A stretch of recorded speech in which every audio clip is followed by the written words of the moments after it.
kakaibang init sa katawan. Sen. Peanut! Akala ko ba maliligo lang, hindi ko maiwasang sambit.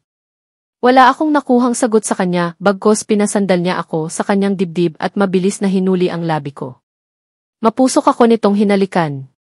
Hindi ko na nga namalayan pa ang pagbabago ng pwesto namin. Magkaharap na kami ngayon habang patuloy na magkalapat ang aming labi. Charlotte, baby. Nakakagigil ka.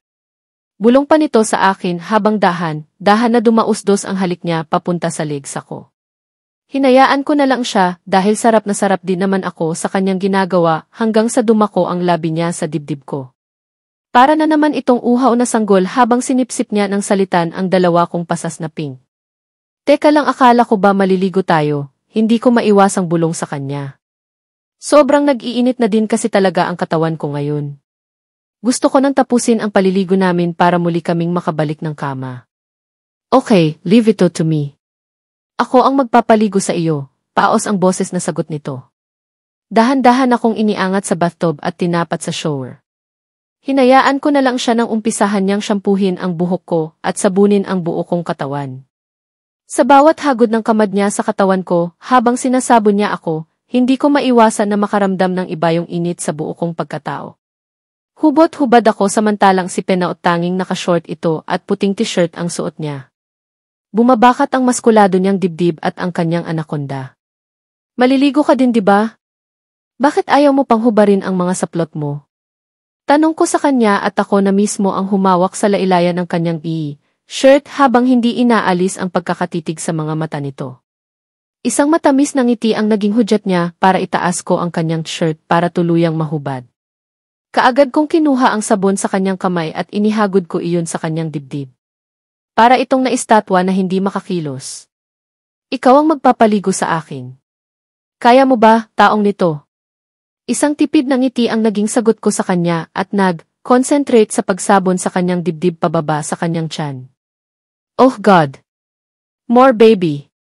Ang galing mong humagod, bulong pa nito at habang hinahaplos ang pisngi ko. Ninisyan ko lang ito hanggang sa dumako ang kamay ko sa garter ng kanyang shorts. I got it. Ako na ang maghubad niyan, wika nito.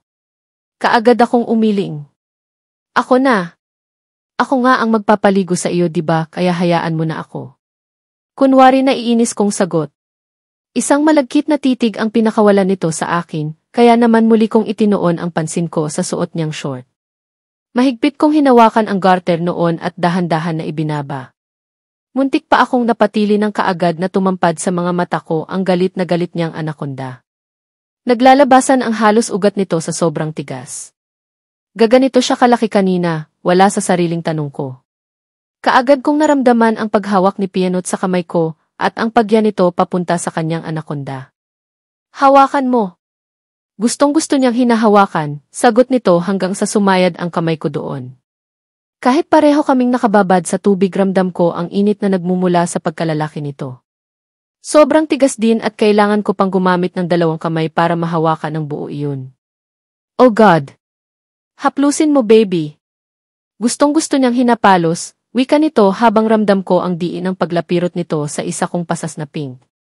Buong gigil niya din ang kabila, kaya hindi ko maiwasang mapahigpit ang kapit sa kanyang anaconda na siyang lalong nagpasiklab sa sobrang kapusukan ni Peanut at muling balikan nito ang labi ko para bigyan ako ng makapugtong hininga na halik. I love you. Say, you love me too, baby. Say it. Pautos na wika nito habang habol ang hininga na nakatitig sa akin. Kaagad akong ngumiti at kinintalan ito ng halik sa ilong bago ko ito sinagot. I love you too, Peanut. Simula ngayong araw na ito, akin lang ito ha, sagot ko na maihalong landi ang boses. Hindi ko alam kung saan ko nakuha ang lakas ng loob para sabihin iyon. Pero makasarili ako. Kung ano ang para sa akin lang talaga. Promise hindi na ako titingin sa iba, sagot nito na siyang nagpangiti sa akin kasabay ng pag-upo ko sa harap niya. Nakatayo ito at nakaupo ako ngayon habang nakatapat sa mukha ko ang kanyang galit na anaconda. What are you doing? Baby! Hindi mo dapat gawin yan, nagpapanik na wika pa nito sa akin. Hindi ko siya pinakinggan bagkos hinalos-haplos ko ang kanyang alaga na siyang nagpadaing dito. Na nasasarapan. Shit, ang sarap niyan. Ang sarap ng palad mo baby, wika pa nito. Hindi ko mapigilang mapangiti. Gusto kong ako naman ang magpapaligaya sa kanya. Para naman hindi niya na kailangan pang tumingin sa iba. Wala sariling inamoy-amoy ko ang ulo ng kanyang anaconda na may kaunting katas ng lumabas. Dinilaan ko iyon na parang ice cream na siyang lalong nagpalakas ng ungol ni Pinot. Hinawakan pa ako nito sa ulo ko bilang pahiwatig na nagugustuhan niya ang ginawa ko. Bakit ganito ang lasa? Bakit parang ang sarap, hindi ko maiwasang bigkas? Siguro gutom lang ako kaya naman kahit ang kauting katas na lumabas sa anaconda nito pinagdiskitan kong dilaan at lunukin. Anong ginagawa mo baby? Tumayo ka na. I will hunt you. Hard now, wika ni Pinot. Bastos na ang lumabas sa bibig ito pero hindi ko na iyon pinansin pa. Gusto ko pa sanang subukan na isubo ang anaconda niya pero mabilis na ako nitong itinayo. Pinatalikod sa kanya at itinaas ang isa kong hita. What are you doing? Hindi pa ako tapos pagpoprotesta ko. Naughty girl. Huwag mo akong sisihin kung hindi ka makalakad ngayong araw, sagot nito sa akin at mabilis na kumadyot. Sapol ang kabibi ko na kanina pa basang-basa. Dire-diretsong pumasok sa kailaliman ko ang kahabaan ni Pinot. Hindi ko mapigilang mapasigaw ng malakas. Say baby, malambing na wika ni Pinot sa akin habang nakasandal ako sa headboard ng kama. Sinusubuan niya ako ngayon dahil pakiramdam ko na ubos ang buo kong lakas dahil sa nangyari sa amin kanina. Masakit ang buo kong katawan at lalong sumama ang pakiramdam ko. Automatiko naman akong napanganga. Kailangan ko talagang kumain ngayon para manumbalik kahit kaunti lang ang lakas ko. Hindi ko na binigyan pansin ang rules dito sa mansion na bawal kumain sa loob ng kwarto. Hindi ko pa nga alam kung paano nakapuslit ng pagkain ang Manny, Pinot, na ito mula sa kusina. Kanina niya pa ito dala bago niya ako dinala sa banyo, para maligo lang sana pero nauwi naman sa mainit na sandali. Paulit-ulit niya akong inangkin sa loob ng banyo. Wala itong kapaguran at ako na nga lang ang sumuko. Halos 2 oras yata kaming nanatili sa banyo. Napakahalimaw pagdating sa sex nitong asawa ko. Ako na nga ang naunang sumuko dahil sobrang hapdi na talaga ng perlas na silangan ko at nanginginig na ang tuhod ko, pero siya parang hindi man lang napagod. Parang ang lalo itong lumakas. Katulad na lang ngayon talagang asikasong-asikaso ako ngayon at sinusubuan pa.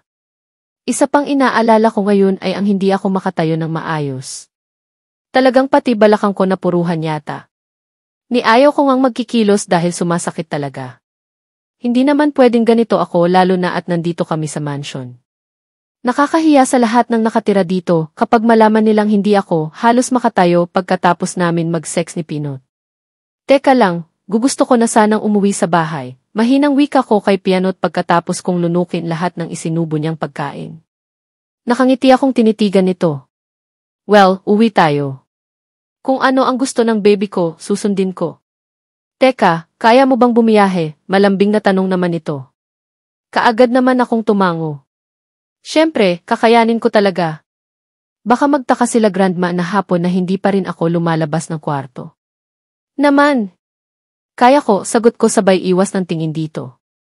Hanggang ngayon, hindi pa rin ako makapaniwala na naipagkaloob ko na ang sarili ko sa kanya.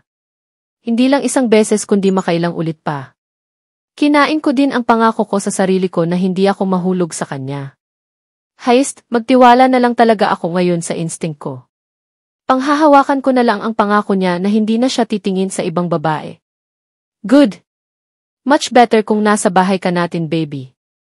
Iyan naman talaga ang gusto ko kaya sinundan kita dito eh. Magandang bonus na lang talaga dahil sa wakas natupad din ang matagal ko nang inaasam. Nakangiti nitong sagot sabay kindat sa akin. Tulalala na naman tuloy akong napatitig dito. Kung hindi pa ako nito pinunasan sa bibig gamit ang tissue, baka kung saan na naman ako dadalhin ng imagination ko. Pwede na tayong umuwi ngayon pagkatapos mong kumain kung gusto mo. Mahirap maabutan ng rush hour sa daan. Mahirap sumuong sa traffic, nakangiti nitong wika sa akin na kaagad ko namang sinang-ayunan. Teka lang, hindi ba ako hinanap nila grandma kaninang umaga? Maya ay tanong ko sa kanya. Kaagad naman itong umiling. Hindi ko ba nabanggit sa iyo? Nasa Carissa Villarama Beach Resort sila ngayon. Mga 3 araw daw silang mananatili doon, Imporma nito sa akin na kaagad ko namang ikinatuwa. Ibig lang sabihin nito, ligtas ako mamayang paglabas ko ng kwarto. Ayaw kong makita ni Grandma na ika ako sa paglakad. Nakakahiya. Iyan kasi talaga ang kanina pa na isa sa mga gumugulo sa isipan ko. Talaga? Kung ganoon, uuwi na tayo, sagot ko sa kanya at nagmamdaling bumaba ng kama, pero kaagad din natigilan nang maramdaman ko ang pagkirot ng perelas na silangan ko. Hindi ko maiwasan na mapangiwi dahil sa hapdi. Feeling ko talaga magang-maga iyon eh. Napuruhan ba naman ng dambuhalang anakonda ni Peanut? Feeling ko talaga, 1 linggo ko itong ihihiga sa kama. Ibig lang sabihin nito, 1 linggo din akong absent sa school. Bakit naman kasi ganito? Sarap na sarap ako habang ginagawa namin ang bagay na iyon at pagkatapos saka naman ako nakaramdam ng iba yung sakit. Kainis talaga. Kailangan ko na talaga sigurong uminom ng anti-inflammatory na gamot para mawala kaagad ang pamamaga ng perelas na silangan ko. Hey, dahan-dahan lang. Alam mo naman na hindi pa maayos ang kondisyon mo eh. Malambing naman itong pagpigil sa akin. Muli akong inalalayan nito makabalik sa dating pwesto. Seryoso ko naman itong tinitigan. Kailangan na nating makaalis, sagot ko naman sa kanya. Seryoso ko pa itong tinitigan sa kanyang mga mata. Puno ang pagtataka sa mukha nito habang nakatitig din sa akin. I mean, anong reason? Bakit ka nagmamadali? Yes, Seth baby, nagtataka naman itong tanong na mailakip na paglalambing sa tono ng boses nito. Naiinis naman akong napahalukip-kip. Bakit ba dami mo pang tanong? Basta uwi na tayo. Ayaw kong makita nila Grandma sa ganitong kondisyon. Sagot ko naman sabay iwas ng tingin sa kanya. Umamin din ako sa reason ko. Sa bagay, walang dahilan para maglihim ako sa kanya dahil kasalanan naman niya kung bakit halos malumpo ako ngayon. Kaagad kong narinig ang mahina nitong pagtawa. Lalo tuloy akong napasimangot. I got it. Okay, fine, don't worry. Liligpitin ko lang ang mga kalat natin tapos uwi na tayo, sagot nito. Okay, doon na ako sa sofa. Ikaw na ang bahalang magligpit. Dapat malinis na malinis ha. Tangalin mo din itong bedsheet dahil may bahid na dugo. Iuwi natin, sagot ko naman sa kanya at akmang bababa ulit ng kama nang maagap niya akong pinigilan. Bagkos, kaagad ako nitong binuhat at iniupo sa sofa. Hindi naman ako nakapagsalita dahil sa matinding pagkagulat. Ramdam na ramdam ko talaga ang pag-aalaga niya sa akin. Parang normal na lang sa kanya na buhat-buhatin ako. Ngayon ko lang napatunayan na ang sarap niya pala talagang magmahal. Ramdam ko ang pag-iingat niya sa akin. Dito ka lang muna baby. Aayusin ko lang ang kalat natin tapos uwi ka agad tayo. Nakangiti pa nitong wika sa akin at mabilisan akong kinintalan ng halik sa labi. Tanging-tango na lang din ang naging sagot ko sa kanya. Umaapaw na naman kasi ang ligaya at pag-ibig sa puso ko. Pagkatapos magligpit ni Peanut dito sa loob ng kwarto at ayusin ang mga dapat ayusin, nagpasya na kaming umuwi na. Wala daw sa paligid ang halos lahat ng miyembro ng pamilya at tanging si Veronica lang daw ang naiwan dito sa mansion. Pabor sa akin iyon dahil ayaw kong makita nila ako sa ganitong kondisyon. Sigurado ka ba na kaya mong maglakad baby? Bubuhatin na lang kaya kita, muling wika sa akin ni Peanut habang nakasilip ako dito sa pintuan ng kwarto. Sinisgurado ko talaga na walang tao. Ayaw kong may makakita sa hirap ng paglalakad na pinagdadaanan ko ngayon. Ilang ulit nang sinabi ni Peanut sa akin na bubuhatin niya na lang daw ako pero mariin kong tinanggihan. Kahit masakit pa rin, kakayanin kong maglakad. Kaya ko nga. Bakit ba ang kulit mo? Nairita ko pang sagot sa kanya. Bitbit nito ang bag ko at isang plastic bag na laman ang bedsheet na may bahid ng dugo. Ayaw ko talagang iiwan iyon dito. Gusto kong ako ang maglaban noon. Okay, sabi mo eh. Alam mo naman, kahit na anong gusto mo susundin ko, sagot naman nito na niluwagan na ang pagkakabukas ng pintuan. Nagpatiuna na itong humakbang palabas kaya kaagad na akong napasunod dito. Sa bawat paghakbang ko, hindi ko mapigilang mapangiwi. Kailangan ko na sigurong magpatingin sa doktor.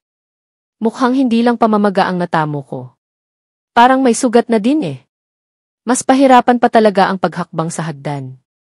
Nakakailang hakbang pa lang ako at parang gusto ko nang sumuko. Heist, promise, hindi na muna ako ulit. Hindi muna ako